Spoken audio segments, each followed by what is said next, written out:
मार्च क्रांति के बाद केरेंस्की के नेतृत्व में बनी सरकार का मुख्य उद्देश्य क्या था? उत्तर: बुर्जुआ सरकार के पतन के बाद केरेंस्की के नेतृत्व में एक उदार समाजवादियों की सरकार गठित हुई।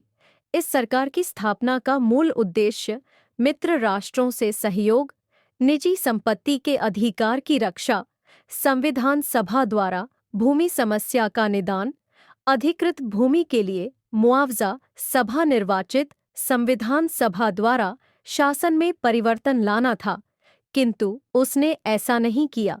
इस कारण साम्यवादी उसका भी विरोध करने लगे। लेनिन द्वारा नई आर्थिक नीति की घोषणा क्यों की गई? उत्तर: लेनिन की नई आर्थिक नीति उसकी दूरदर्शिता का परिणाम थी, जिसने रूप की स्थिर अर्थव्यवस्था को प्रगति के पथ पर अग्रसर कर दिया। नई आर्थिक नीति 1921 ईस्वी में लागू की गई। इस नीति के प्रमुख बिंदु इस प्रकार हैं। सरकारी फार्म स्थापित किए गए।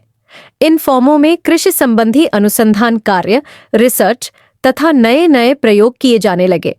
भूमि की चकबंदी की गई। इन बड़े फार्मों पर किसानों को नए यंत्र तथा अच्छी खाद बीज आदि देकर मदद की गई। लोगों को वेतन नकद दिया जाने लगा।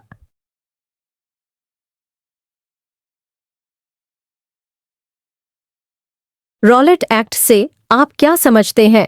उत्तर: अंग्रेजों द्वारा 1919 में पारित किया गया एक ऐसा कानून जिसमें किसी भी भारतीय अदालत में मुकदमा चलाए बिना जेल में बंद किया जा सकता था।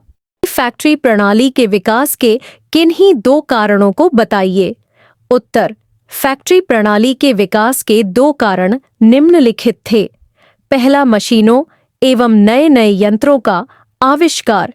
दूसरा, उद्योग तथा व्यापार के नए नए केंद्रों के विकास ने फैक्ट्री प्रणाली को विकसित किया।